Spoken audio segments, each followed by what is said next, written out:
সমুদ্রের বিশালতার মাঝে এক ভিন্ন জগৎ এয়ারক্রাফট ক্যারিয়ার। আর এখানেই হাজার হাজার নেভি সৈনিকরা শত্রু বাহিনীর হাত থেকে দেশকে রক্ষা করেন। সমুদ্রের বুকে ভয়ঙ্কর শার্কের মতো প্রাণী বসবাস করা সত্ত্বেও কিভাবে তারা গোসল করে এবং কিভাবে তারা শারীরিক চাহিদা পূরণ করেন, কেউ যদি মারা যান কেন তাদের চিরবিদায় জানানো হয় সাগরের গভীরে। তো চলুন শুরু করা যাক। শার্কের মতো ভয়ঙ্কর প্রাণী থাকা সত্ত্বেও কিভাবে তারা সমুদ্রে গোসল করেন। এয়ারক্রাফট ক্যারিয়ার থেকে সমুদ্রে লাফ দেওয়ার মানে নিজের জীবনকে বড় ধরনের ঝুঁকির মুখে ফেলা, কারণ সমুদ্রের গভীর পানিতে ভয়ঙ্কর শার্কের মতো প্রাণীদের বসবাস। ঠিক এই কারণে প্রতিটা জাহাজে প্রশিক্ষিত বন্দুকধারী সদস্য মোতায়েন থাকে, যারা যে কোনো বিপদ মোকাবেলা করার জন্য সর্বদা প্রস্তুত থাকে। বিশেষ করে শার্কের আক্রমণের সম্ভাবনা থেকে সাগরে গোসল করা নৌসেনাদের সুরক্ষা দিতে তারা তৎপর থাকে। বন্দুকধারীরা অত্যন্ত সতর্কতার সাথে পুরো এলাকা পর্যবেক্ষণ করেন এবং নাবিকদের সবার গোসল করা শেষ না হওয়া পর্যন্ত তারা নিজেদের অবস্থান ত্যাগ করেন না।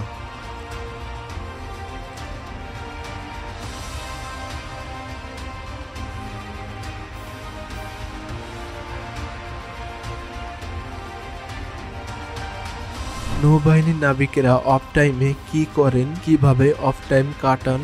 নাবিকদের কর্মজীবন যত কঠোরই হোক না কেন, তাদের অফ টাইম কাটানোর পদ্ধতি অত্যন্ত বৈচিত্র্যময় এবং আনন্দদায়ক। নাবিকেরা একে অপরের সাথে আড্ডা দেন, গল্প করেন এবং নিজেদের অভিজ্ঞতা শেয়ার করেন, যা বন্ধুত্বপূর্ণ পরিবেশ তৈরি করতে সাহায্য করে। কাজের ব্যস্ততা শেষে পরিবারের সঙ্গে যোগাযোগের জন্য অনেকেই চিঠি লেখেন। এয়ারক্রাফট ক্যারিয়ারে খাদ্য বা অন্য সামগ্রী সরবরাহের সময় চিঠি আদান প্রদান হয় হেলিকপ্টারের মাধ্যমে। কেউ ভিডিও কলে কথা বলেন, যা তাদের মানসিক শান্তি এনে দেয়। কেউ বাঙ্কে সময় কাটান, আবার কেউ বই পড়েন। শারীরিক ফিটনেস তাদের জীবনে গুরুত্বপূর্ণ অংশ। ছোট জিমে শরীর চর্চা করেন ও মানসিক চাপ কমান। এর মধ্যে একটি বিশেষ আয়োজন হলো বিচ পার্টি। এমন পার্টিতে নাবিকেরা মুক্ত হাওয়ায় সময় কাটান এবং মানসিক চাপ কমান। পার্টিতে থাকে বিভিন্ন আয়োজন, খাবার, সঙ্গীত, খেলাধুলা। তারা ভলিবল খেলেন, সাঁতার কাটেন অথবা স্রেফ বিচের ধারে বসে আড্ডা দেন। এইসব কার্যক্রম নাবিকদের শারীরিক ও মানসিক উভয় দিকে প্রফুল্ল রাখে এবং কর্মজীবনে নতুন উদ্যম যোগ করে। স্টিল বিচ পিকনিকে থাকে সঙ্গীতের আয়োজন, যেখানে ডিজে বা ব্যান্ড মিউজিক বাজানো হয়। এটি নাবিকদের মানসিক চাপ কমিয়ে উদ্দীপনা বাড়ায় এবং সম্পর্ক গভীর করতে সহায়তা করে। নাবিকদের জীবনে সবচেয়ে মায়াবী দিকটি হলো একসঙ্গে দীর্ঘদিন থাকতে থাকতে তাদের মধ্যে গড়ে ওঠা বন্ধন ও এক অদ্ভুত ভালোবাসা। সমুদ্রের প্রতিটা ঢেউ, ঝড় তাদের পরীক্ষা নেয় আর রোদ মাখা দিন শক্তি যোগায়। এই মুহূর্তগুলো একে অপরের সঙ্গে ভাগ করে নিতে নিতে তাদের মধ্যে এক অব্যক্ত সম্পর্ক তৈরি হয়, যা হৃদয়ের গভীরে চিরকাল বেঁচে থাকে। এই সম্পর্কের ভাষা শব্দের নয়, অনুভূতি। এক চোখের চাহনিতে তারা মনের কথা বুঝে ফেলেন। দুঃখ বা আনন্দ প্রতিটি ক্ষণ তাদের মনে চিরস্থায়ী করে নেয়। এই গভীর বন্ধন শুধু নৌবাহিনী নয়, সেনাবাহিনী, বিমান বাহিনী বা যে কোনো দলে একই সঙ্গে কাজ করে গড়ে ওঠে। একসঙ্গে কাজ করার অভিজ্ঞতা ও একে অপরের প্রতি বিশ্বাস তাদের সম্পর্ককে সময়ের সঙ্গে আরো গভীর করে তোলে। এই সমস্ত আয়োজন নাবিকদের জীবনে স্বাচ্ছন্দ্যময় এবং আনন্দময় করতে গুরুত্বপূর্ণ ভূমিকা রাখে। নৌবাহিনীর নাবিকেরা কিভাবে এয়ারক্রাফট ক্যারিয়ারে তাদের শারীরিক চাহিদা পূর্ণ করে। নৌবাহিনীর নাবিকদের জীবন এয়ারক্রাফট ক্যারিয়ারে বেশ কষ্টসাধ্য এবং শৃঙ্খলাপূর্ণ। তাদের ঘুমানোর জায়গা হয় খুবই ছোট, খুপড়ির মতো তাক করা বেটে তাদের থাকতে হয়, যেখানে ঠিকমতো বিশ্রামের জায়গায় সীমিত। সেখানে শারীরিক চাহিদা মেটানোর মতো সুযোগ পাওয়া তো দূরের কথা, নৌবাহিনীতে কর্মরত অবস্থায় শারীরিক সম্পর্ক বা ঘনিষ্ঠতার ব্যাপারে খুব কঠোর নিয়ম পালন করা হয়, কারণ এমন কোনো ঘটনায় শৃঙ্খলা ভঙ্গ, যৌন হয়রানির মতো সমস্যা দেখা দিলে তা পুরো জাহাজের পরিবেশ নষ্ট করে দিতে পারে এবং মিশনের ওপর নেতিবাচক প্রভাব ফেলতে পারে। নাবিকেরা সাধারণত তাদের ডিউটি বা দায়িত্ব নিয়ে এতটাই ব্যস্ত থাকে যে নিজের শারীরিক বা ব্যক্তিগত চাহিদা নিয়ে ভাবার সুযোগ খুবই কমই হয়। শত্রুর আক্রমণ ঠেকানো থেকে শুরু করে প্রতিটা মুহূর্ত সতর্কতার সঙ্গে কাজ করতে হয় তাদের।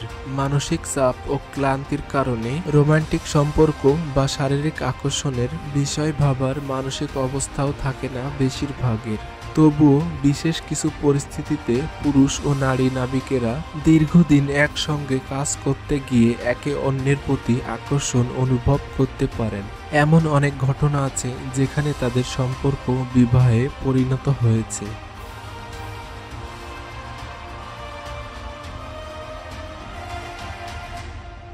একটি এয়ারক্রাফট ক্যারিয়ার জাহাজে ৫-৬ হাজার নাবিক একসঙ্গে মলমূত্র ত্যাগ প্রয়োজন মেটান কিভাবে, আর সেগুলো কোথায় নিষ্কাশন করা হয়? এয়ারক্রাফট ক্যারিয়ার বিশেষভাবে ডিজাইন করা হয় যাতে ৫-৬ হাজার নাবিকদের দৈনন্দিন শারীরিক প্রয়োজনীয়তা মেটানো যায়। এসব জাহাজে শতাধিক টয়লেট থাকে যা নাবিকদের শারীরিক সুস্থতা ও শৃঙ্খলা বজায় রাখতে সহায়তা করে। মলমূত্র নিষ্কাশনের জন্য উন্নত স্যানিটাইজেশন সিস্টেম রয়েছে যা পানি ব্যবহার কমিয়ে দ্রুত মলমূত্র নিষ্কাশন করতে সক্ষম।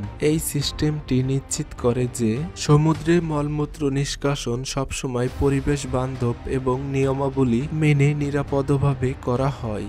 এই বিষয়ে বিশেষ আইনও রয়েছে যা অনুসারে তীর থেকে অন্তত ৪ নটিক্যাল মাইল প্রায় ৭.৫ কিলোমিটার দূরে জাহাজ থেকে কোনো প্রকার বর্জ্য পদার্থ নিষ্কাশন নিষিদ্ধ, যাতে সমুদ্রের পরিবেশ এবং সমুদ্রের প্রাণীদের ক্ষতি না হয়।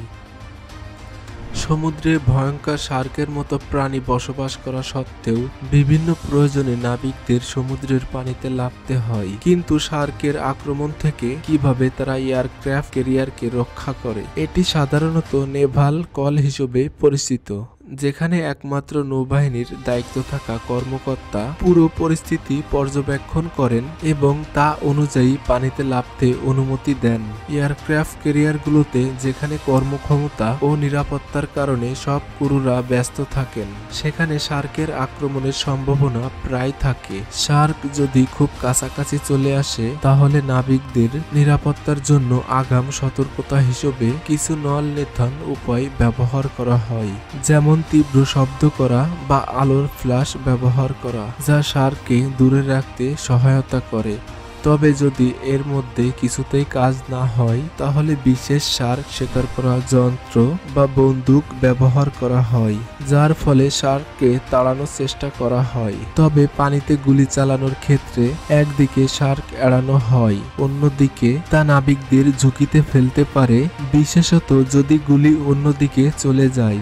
এমন অনেক ঘটনা ঘটেছে যেখানে শার্ক আক্রমণ করে এবং নাবিকদের রক্ষা করতে গুলি চালানো হয় যাতে কিছুটা সময় পাওয়া যায়। তবে গুলি চালানোর সময় একটি বড় ঝুঁকি থাকে, গুলি শার্কের গায়ে না লেগে কোনো নাবিকের গায়ে লাগতে পারে। এই অবস্থায় উদ্ধার অভিযান চালানো হয় দ্রুততার সঙ্গে। আহত নাবিকদের তাৎক্ষণিক চিকিৎসা দিতে হেলিকপ্টার দিয়ে নিরাপদ জায়গায় পাঠানো হয়।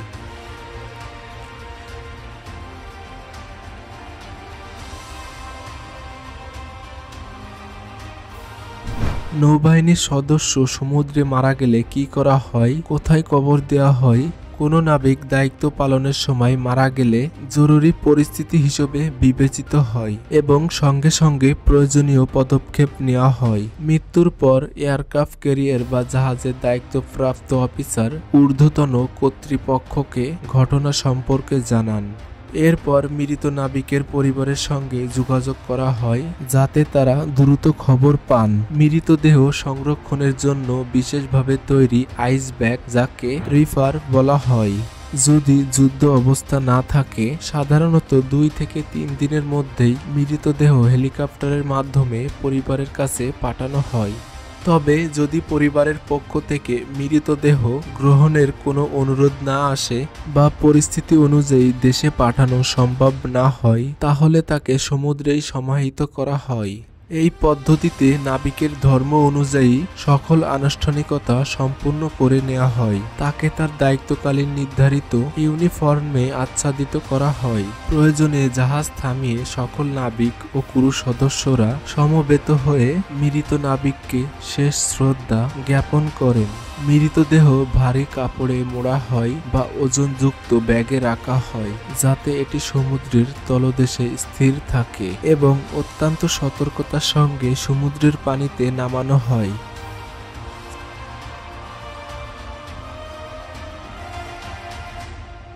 সি বুরিয়াল হলো নৌবাহিনীর সদস্যদের প্রতি তাদের কর্তব্য ও ত্যাগের জন্য সর্বোচ্চ সম্মানের প্রতীক। এটি নাবিকদের প্রতি মানবিক দায়িত্ব পালন এবং তাদের স্মৃতিকে চিরন্তন করে রাখার একটি পবিত্র আয়োজন। ভিডিওটা যদি আপনার ভালো লাগে তবে চ্যানেলটি সাবস্ক্রাইব করে যুক্ত থাকতে পারেন। ধন্যবাদ।